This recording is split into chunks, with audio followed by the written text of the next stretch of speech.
When formatting your paper in APA, you need to start with the basics.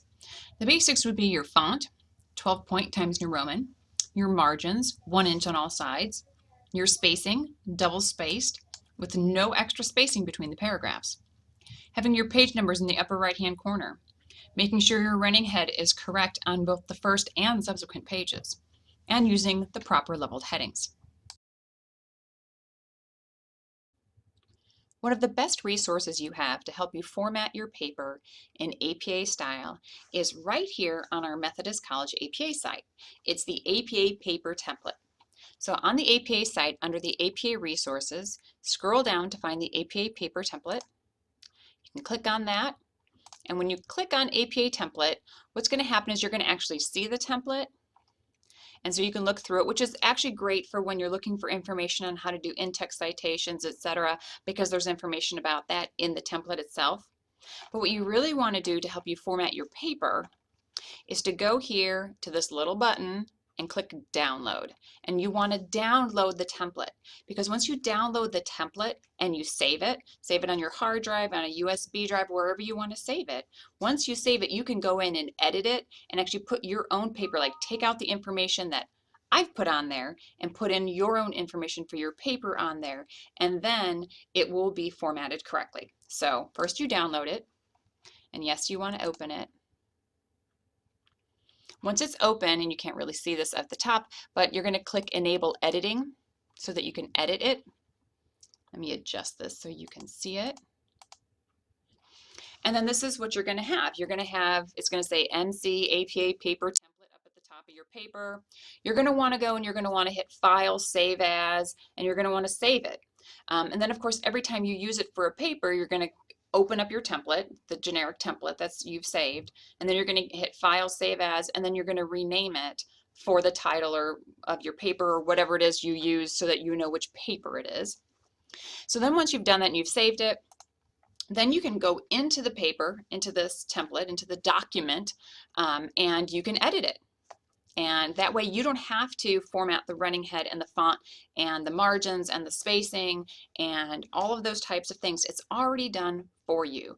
The first page is done where the is all centered in the middle. All you have to do is replace the information with your own. So if I was a student and I was going to be writing a paper and I've just downloaded this template, this is what I would do. First, I'm going to click in the heading.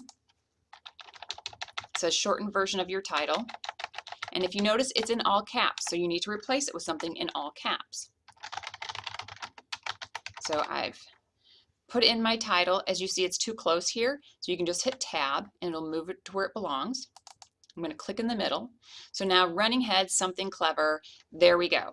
Now, something to notice, on the first page, on your title page, you actually have the words running head with a colon, and then you have your running head right here. Your running head is a shortened version of the title of your paper.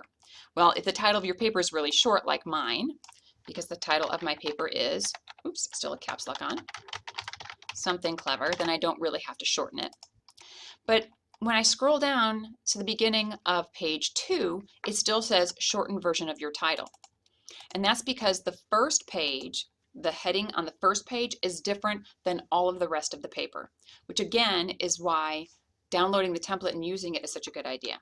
So you've got to go in at the top of your second page and put in again, in all caps,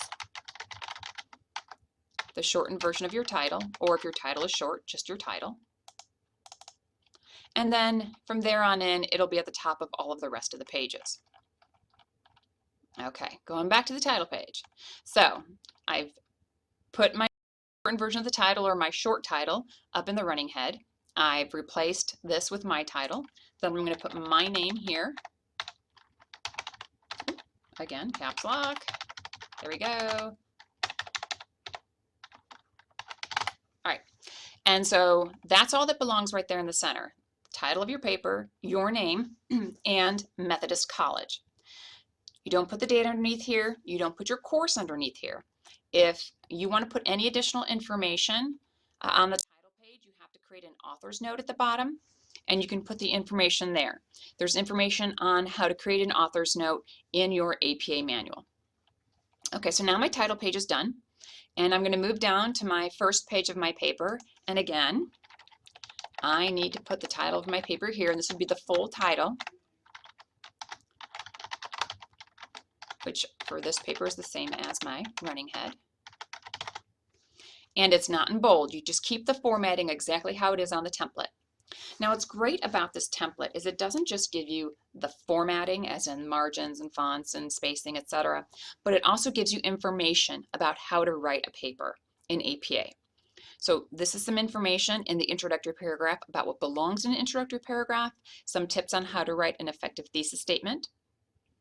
And then you have level 1 and level 2 headings. Now in APA, you've got level, I believe, 1 through 5 headings. Most people tend to use 1 through 3, maybe 1 through 4. And that's what these are here. This is a level 1 and this is a level 2. As you go through the paper, it'll explain to you what these level headings are, when to use them, how they're formatted, but they're formatted correctly. A level 1 is bold and centered. A level 2 is bold and aligned to the left. And it explains to you how and when to use them. So another good thing about the template. The template also gives you information on how to do in-text citations for a direct quote, for paraphrased information, and even for the long indented quotes.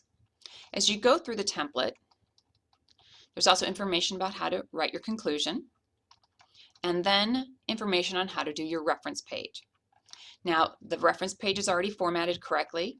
If you look, it begins at the top of the last page because there's a page break put in there for you.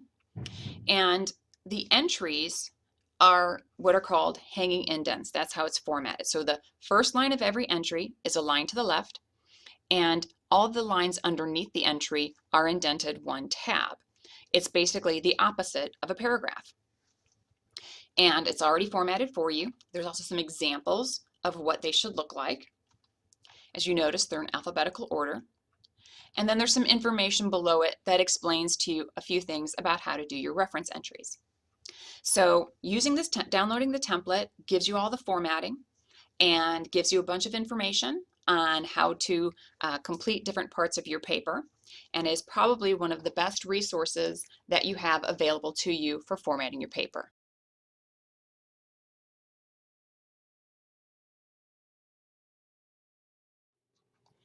There are several parts to an APA paper. The first part, if you want to think about it, or page, would be your cover page, which you've already seen on the template. The next part is the abstract, which gets a page of its own. Now, it comes right after the cover page and before the main text. You won't always have an abstract. That will be up to the instructor who assigns it, and up to the publication if you're actually trying to publish an article. The next section, which is the biggest, would be considered the body or the main text of your paper. That's the paper itself. When people say, this is the paper, that's what they're talking about. So that would include your introduction, your body paragraphs, and a conclusion. The last part is your reference page. The reference page starts at the top of its own page and will include all of the sources that you referenced in your paper.